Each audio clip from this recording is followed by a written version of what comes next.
नमस्कार, ऑपरेशन पाकिस्तान देख रहे हैं आप। मैं हूं आपके साथ पूजा। बांग्लादेश में तारिक रहमान के प्रधानमंत्री बनते ही पाकिस्तान की उम्मीदों को बड़ा झटका लग गया है। इस्लामाबाद को भरोसा था कि उसकी पसंदीदा जमात इस्लामी सत्ता में आएगी और ढाका उसके करीब होगा, लेकिन ऐसा हुआ ही नहीं। यही वजह मानी जा रही है कि शहबाज शरीफ तारिक रहमान के शपथ समारोह में भी नहीं पहुंचे। यानी सत्ता बदलते ही पाकिस्तान को जिस दोस्ताना सरकार की उम्मीद थी वो नहीं मिली, और यही उसकी सबसे बड़ी हार है। तो बांग्लादेश से मोहम्मद यूनुस की विदाई से कैसे पाकिस्तान फंसता नजर आ रहा है, आपको बताएंगे। साथ ही पाकिस्तान के अंदर भी बवाल जारी है। पाकिस्तान का खैबर पख्तूनख्वा एक बार फिर बम धमाके से दहल उठा है। साथ ही एक रिपोर्ट के मुताबिक मल्टीपल सुसाइड और गन अटैक से पिछले कुछ महीनों में 120 मौतें पाकिस्तान में हुई है। इन सब के अलावा अब जेल में टॉर्चर और मेडिकल सुविधाओं के अभाव से इमरान की सेहत बिगड़ती जा रही है। जेल में टॉर्चर की वजह से इमरान की दाहिनी आंख से देखने की 85% क्षमता खत्म हो चुकी है। अब इसे लेकर पाकिस्तान में बवाल और विरोध शुरू हो चुका है। इमरान की सेहत के प्रति सरकार और जेल प्रशासन की लापरवाही से पीटीआई समर्थक काफी ज्यादा नाराज है और सड़कों पर उतर आए हैं। साथ ही एक और जानकारी ये भी सामने आई कि ट्रंप की मेजबानी में बोर्ड ऑफ पीस की मीटिंग 19 फरवरी को वाशिंगटन में होनी है, जिसमें शहबाज शरीफ शामिल हो सकते हैं। पर इस गाजा बोर्ड ऑफ पीस पर कैसे बुरा फंसा है पाकिस्तान, वो भी आपको बताएंगे। और चर्चा के लिए मेरे साथ स्टूडियो में मौजूद हैं कैपिटल टीवी के editor in chief doctor Manish Kumar और एग्जीक्यूटिव एडिटर राजीव जी।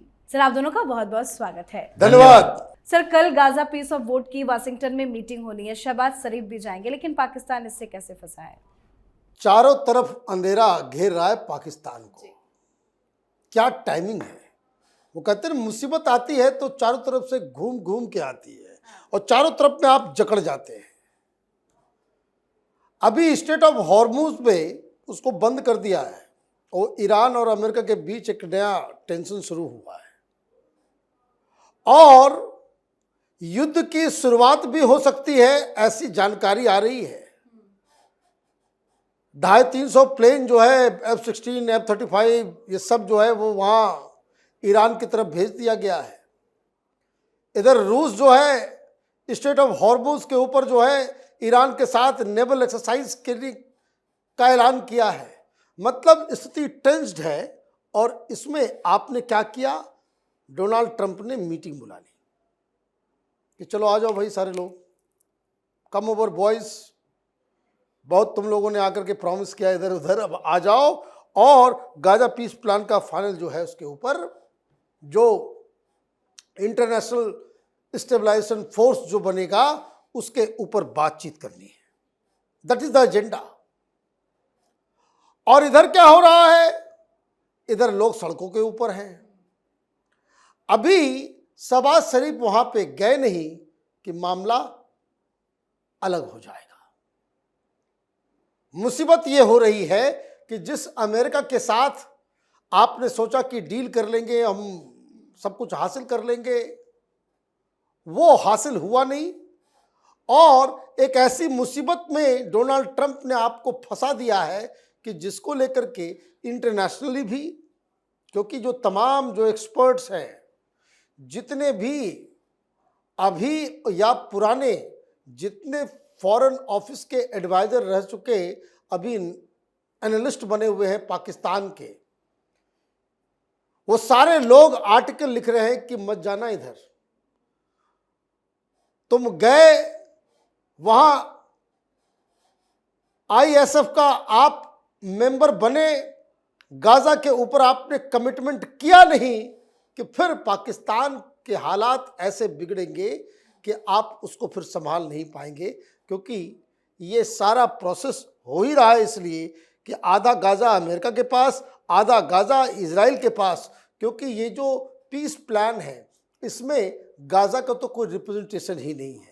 तो कहने का मतलब ये है कि ये जो दिन है कल का, ये पाकिस्तान के लिए करो या मरो जैसी स्थिति पैदा करके लेकर के आ रहा है कि जिसमें बच पाना बड़ा मुश्किल है। बिल्कुल, गाजा पीस प्लान को लेकर पाकिस्तान तो फंसा हुआ है। वाशिंगटन शहबाज शरीफ को जाना होगा, वो उनकी मजबूरी है। लेकिन बांग्लादेश में तारिक रहमान के ओथ सेरेमनी में न्योता भी भेजा गया था शहबाज को, क्यों नहीं पहुंचे, क्यों दूरी बनाई उन्होंने?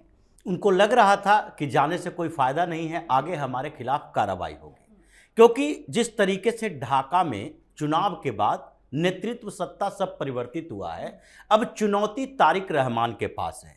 वो मोहम्मद यूनुस की तरह केयर टेकर गवर्नमेंट के प्रमुख नहीं थे, वो चुनाव लड़के आए हैं और आगे उनका राजनीतिक कैरियर भी 4-5 साल का नहीं है। वो समझ रहे हैं कि आगे अब कम से कम 20 साल की राजनीति करनी है। शेख हसीना के ऊपर इतने मुकदमे हैं कि वो वापस आए अगर ढाका में तो भी वो मुकदमों में उलझ कर रह जाएगी। हो सकता है कुछ सजा कम कर दी जाए, लेकिन अब 20 साल की राजनीति करनी है तो धोखे में रखकर राजनीति नहीं की जा सकती। अगर आगे भी चुनाव जीतना है तो आपको भारत के साथ संबंध बेहतर करना पड़ेगा, पुराने जमाने की तरह, पहले की तरह। आपको डेवलपमेंट चाहिए, आतंकवाद नहीं चाहिए। पाकिस्तान के रास्ते पर तारिक रहमान नहीं जा सकते, इसलिए उन्होंने पहले ही सोच लिया कि आगे हमें किस रास्ते पे जाना है, भारत के साथ डेवलपमेंट मॉडल पर या पाकिस्तान के साथ टेरर मॉडल पर। इसलिए पाकिस्तान को इनवाइट तो किया गया, लेकिन जो दोनों के बीच डील चल रही थी वो फाइनल नहीं हुआ।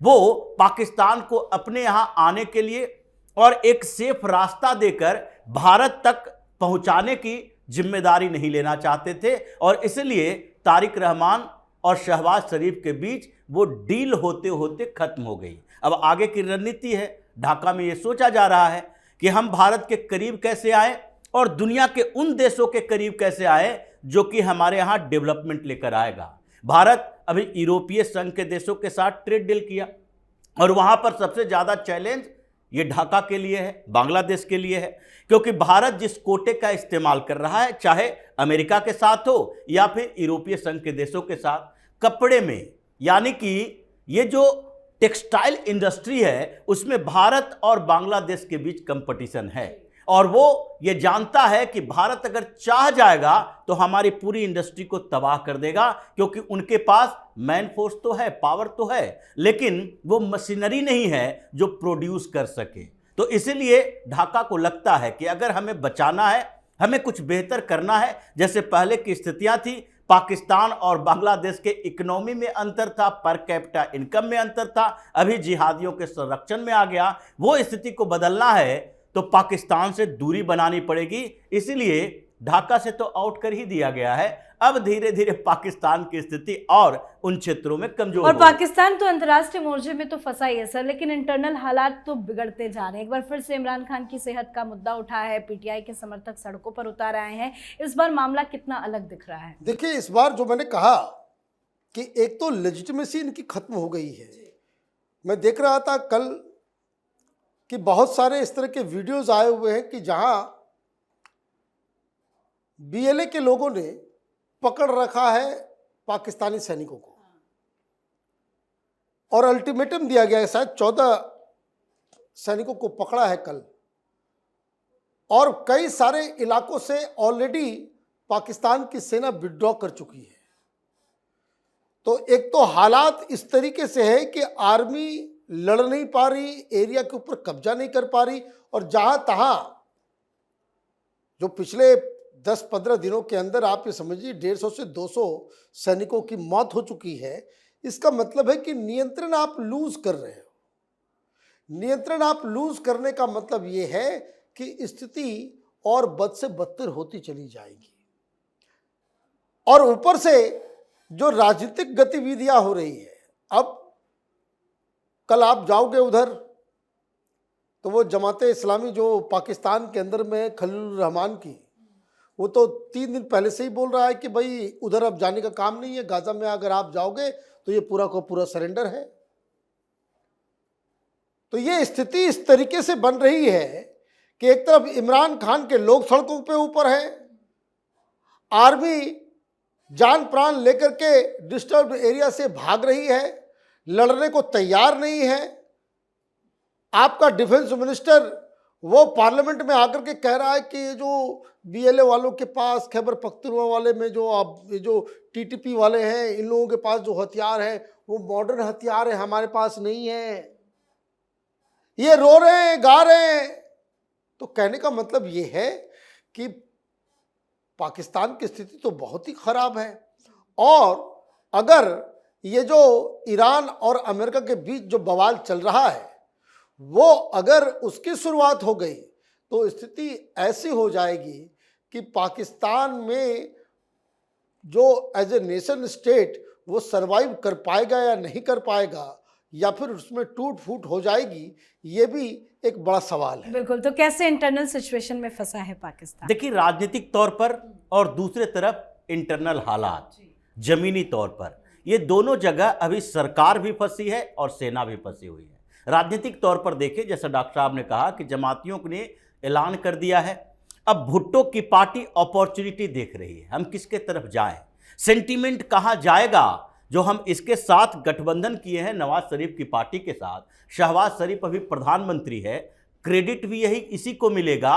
और डिस्क्रेडिट भी इसी को मिलेगा। तो ऐसे समय का इंतजार करें कि अभी गाजा पीसो बोर्ड में ये जाता है, गाजा पर पाकिस्तान का सेंटीमेंट पूरी तरह से मुनीर और शहबाज शरीफ के खिलाफ है। इसके पार्टी का नेता बोल रहा है, कुछ दिन पहले इसी का रक्षा मंत्री बोला, ख्वाजा आसिफ, उसने क्या बोला कि अमेरिका हमें टॉयलेट पेपर की तरह यूज करके फेंक रहा है। उसका इंटीरियर मिनिस्टर बोल रहा है मोहसिन नकवी, वो भी कह रहा है कि देखिए अमेरिका हमारा साथ नहीं दे रहा, भारत हमारे खिलाफ आक्रामक हो रहा है।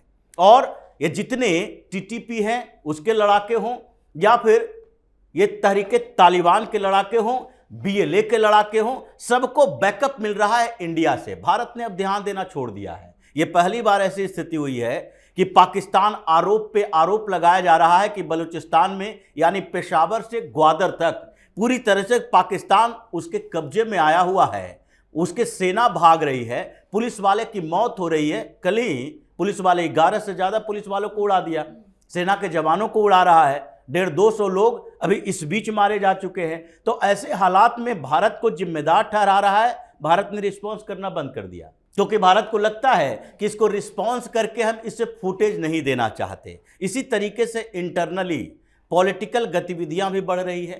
अब जिस तरीके से पीटीआई आक्रामक हो गया है, अब प्रदर्शन पर उतारू हो गया है, तो अब भुट्टो की पार्टी सोच रही है कि अगर उधर गाजा में ये शहबाज शरीफ डील करके आता है, अगर पाकिस्तान की सेना उधर जाती है तो सबसे पहले समर्थन वापस लो, यानी कि सरकार गिराने की पूरी तैयारी है, चाहे खलीलुर रहमान हो या भुट्टो की पार्टी हो, ये सब विड्रॉ करेंगे अगर समर्थन, सरकार ऐसे ही गिर जाएगी। फिर चुनाव करवाओ, और चुनाव करवाने का मतलब है कि इस बार जो सेंटीमेंट इमरान खान के प्रति है वो इन्हें 50% एज देगा और फिर शहबाज शरीफ के साथ मुनीर भी निपट जाएगा। बिल्कुल सर, बहुत बहुत धन्यवाद सर आप दोनों का। धन्यवाद। तो बांग्लादेश की सत्ता में बदलाव ने पाकिस्तान की पूरी रणनीति को झकझोर दिया है। मोहम्मद यूनुस की विदाई ने पाकिस्तान को असहज कर दिया है, लेकिन असली संकट से बाहर नहीं, अंदर भी फूट पड़ा है। जेल में बंद इमरान खान की बिगड़ती सेहत ने आग में घी डाल दिया। आरोप है कि टॉर्चर और इलाज की कमी से उनकी दाहिने आंख की 85% रोशनी जा चुकी है।